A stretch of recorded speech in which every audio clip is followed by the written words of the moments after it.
Sesaat lagi Anda akan mendengarkan program Renungan Sahabat Seperjalanan bersama Pendeta Wendy Pratama. Selamat mendengarkan.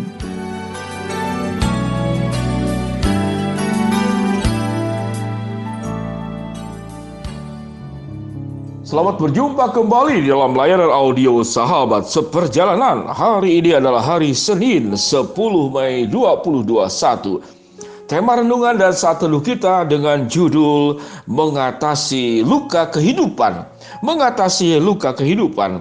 Firman Tuhan terambil dalam Mazmur 147 ayat yang ketiga. Demikian bunyi firman Allah.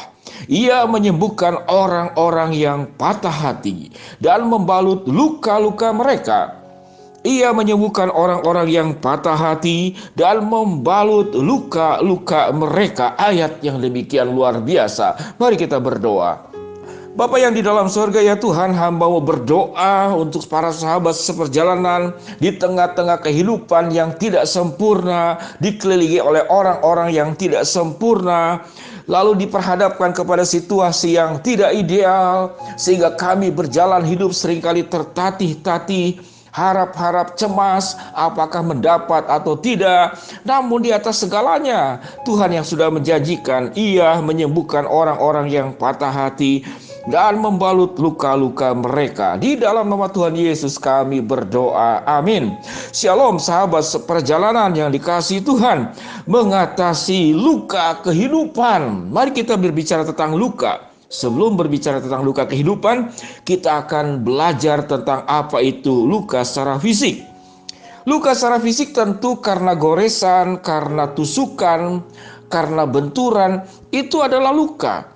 Dan di dalam proses luka tersebut, tubuh kita mengajarkan kepada kita bagaimana kemudian proses dari luka itu sendiri. Mungkin Anda pernah kena silet, kena cutter, terluka. Ibu-ibu rumah tangga yang sering kena luka karena tiap hari memegang pisau untuk memasak, untuk memotong makanan, sayur mayur, dan segala macam. Sangat terbiasa. Dan tatkala luka itu masih ada, tapi harus mencuci piring, lalu terkena air, apalagi terkena garam, waduh sakitnya luar biasa. Namun Tuhan itu sudah memberikan kepada tubuh kita. Mari kita belajar daripada sistem yang ada dalam tubuh kita. Ada 4 tahap di dalam proses sembuh dari luka.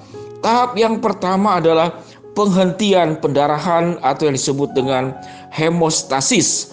Hemostasis adalah menghentikan pendarahan. Bagaimana di dalam tubuh itu kita akan mengeluarkan protein dari darah itu, yaitu fibrin, agar pada tempatnya. Jadi darah itu akan menggumpal di satu tempat untuk kemudian proses penyembuhan. Jadi yang pertama disebut dengan hemostasis. Bentuk gumpalan darah untuk menutupi lukanya dan kemudian menjadi kering pada akhirnya. Yang kedua adalah inflamasi. Inflamasi itu terjadi pembengkakan kemerahan karena di sanalah sel darah putih itu akan menyerang area luka yang ada bakteri-bakterinya. Karena setiap luka terbuka itu seringkali ada bakteri. Maka darah putih akan menyerang seluruh bakteri yang ada karena luka tersebut. Disebut dengan fase inflamasi. Yang ketiga adalah fase proliferasi. Fase proliferasi adalah membangun jaringan baru. Jadi tubuh kita itu memproduksi yang namanya kolagen. Kolagen itu adalah untuk produksi jaringan baru. Itu disebut dengan fase proliferasi. Yang keempat adalah penguatan jaringan yang disebut dengan fase maturasi. Adalah penguatan jaringan, sehingga setiap luka yang ada pada tubuh kita sudah diberikan sistem oleh Allah di dalam organ tubuh kita untuk melawan setiap luka agar sembuh, mengering, dan bakteri-bakteri yang ada itu kemudian hilang oleh darah putih yang ada pada tubuh kita. Begitu luar biasanya sistem dalam tubuh kita. Kalau dalam tubuh yang fisik ini berbicara tentang luka, sistem itu sudah ada pada tubuh kita. Apalagi yang berbicara tentang luka kehidupan. Bakteri kehidupan ini bisa terjadi karena kekecewaan-kekecewaan yang ada dalam hidup kita. Karena kita dihianati, karena kita ditinggalkan, karena kita diabaikan, karena kita diduakan, karena kita dikecewakan, atau apalagi. Mengapa kita bisa mengalami luka kehidupan? Alasan yang mendasar adalah karena kita menaruh harapan yang terlalu besar. Setiap harapan yang terlalu besar dan sangat besar dan luar biasa besar, tatkala harapan itu tidak terpenuhi, maka menimbulkan kekecewaan, dan tatkala itu semakin berat, maka menimbulkan yang bernama luka kehidupan. Jadi karena kita menaruh harapan yang terlalu besar. Kalau gitu kita tidak perlu berharap. Kalau gitu kita tidak perlu berhubungan dengan manusia. Tidak demikian juga. Jadi ada dua perkara yang salah. Kita tidak mempercayai sebuah relasi dengan orang lain. Kita juga salah kalau kemudian terlalu percaya berlebihan, menaruh harap yang berlebihan. Jadi ada dua kesalahan besar dalam diri manusia. Tidak mempercayai siapapun, maka engkau menjadi orang psikopat, tidak bisa bersosial, tidak bisa bermasyarakat, tidak bisa berhubungan. Engkau akan hidup dalam duniamu sendiri. Itu pun keliru. Namun kekeliruan yang kedua, karena engkau menaruh harapan yang terlalu besar, engkau sedang berhubungan dengan manusia. Manusia yang bagaimana? Manusia yang ada kelemahan, manusia yang tidak sempurna, manusia yang sama-sama juga bisa terluka, bisa dikecewakan juga, dan bisa mengecewakan juga. Sahabat seperjalanan yang dikasihi Tuhan, kehidupan di dalam dunia ini tatkala berelasi di luar Tuhan, kita akan berhadapan dengan resiko-resiko kehidupan. Dan luka itu pada dasarnya adalah sebuah pilihan. Bukan karena terluka lalu kita tidak bisa memilih. Sebuah pilihan. Karena luka itu adalah sebuah reaksi yang dari dalam diri kita. Tapi kalau orang melukai adalah reaksi orang luar kepada diri kita. Dua hal berbeda. Orang bisa melukai kita, namun reaksi kita akan terluka, akan cepat sembuh atau tidak sembuh, itu tergantung diri kita sendiri. Kita bisa terluka, kecewa, luka kehidupan karena kehilangan orang terdekat, kehilangan harta, kehilangan kepercayaan, kehilangan semangat hidup. Akibatnya badan sakit, pikiran buntu, perasaan beku, setiap gerak tubuh menjadi sangat berat, tidak nafsu makan, pola tidur berantakan. Ini akibat daripada luka kehidupan, maka menimbulkan efek-efek negatif yang merusak diri kita berkali-kali lipat.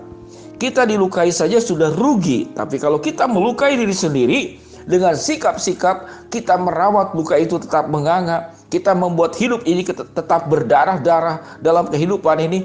Karena mengapa? Karena kita terlalu menaruh harap terlalu besar kepada manusia ini. Dunia ini adalah dunia yang tidak sempurna. Namun percayalah, kalau di dalam tubuh kita sudah ada sistem bagaimana proses sembuh lewat 4 tahap, yaitu tahap hemostasis, penghentian pendarahan, tahap inflamasi, terjadi peradangan di mana darah putih kemudian melawan area yang luka, fase proliferasi, pembangunan jaringan baru agar tubuh memproduksi kolagen dan kulit baru, fase maturasi, penguatan jaringan fase.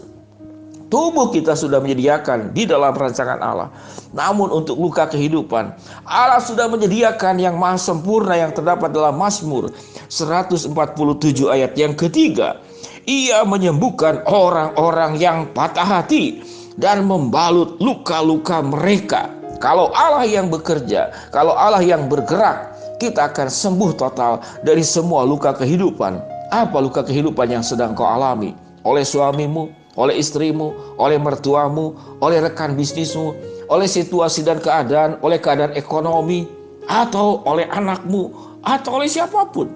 Sahabat seperjalanan yang dikasihi Tuhan, ingatlah bahwa Allah menyembuhkan orang-orang yang patah hati dan membalut luka-luka mereka. Pilihan, engkau mau sembuh dari luka kehidupan, atau engkau tetap membiarkan dirimu mengalami luka yang menganga dan berdarah-darah. Mengatasi luka kehidupan. Mazmur 147 ayat yang ketiga. Mari kita berdoa. Bapa yang di dalam sorga, hamba mau berdoa ya Tuhan buat sahabat seperjalanan yang sedang sakit di rumah sakit ataupun di rumah. Hamba-Mu saat ini berdoa untuk salah seorang sahabat seperjalanan yang begitu sakit hati mendalam karena kelakuan suaminya. Biarlah ya Tuhan, Engkau boleh tetap membuat hatinya tetap terbuka kepada penyembuhan yang dari Allah sendiri. Hamba mau berdoa ya Tuhan buat sahabat seperjalanan yang sedang menghadapi kendala, rintangan, tantangan, kesulitan dalam hidup ini. Tuhan bukakan jalan. Buat sahabat seperjalanan yang sedang berdoa memohon sesuatu kepada Engkau, Tuhan akan kabulkan sesuai dengan waktu, rencana, dan kehendak-Mu. Di dalam nama Tuhan Yesus kami berdoa. Amin. Shalom sahabat seperjalanan yang dikasihi Tuhan. Apa obat mengatasi luka kehidupan? Mazmur 147 ayat yang ketiga. Ia menyembuhkan orang-orang yang patah hati dan membalut luka-luka mereka. Shalom, Tuhan memberkati kita semua. Amin.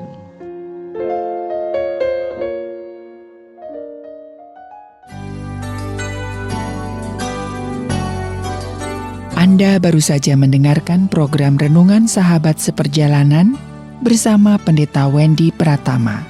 Terima kasih atas perhatian Anda. Tuhan Yesus memberkati.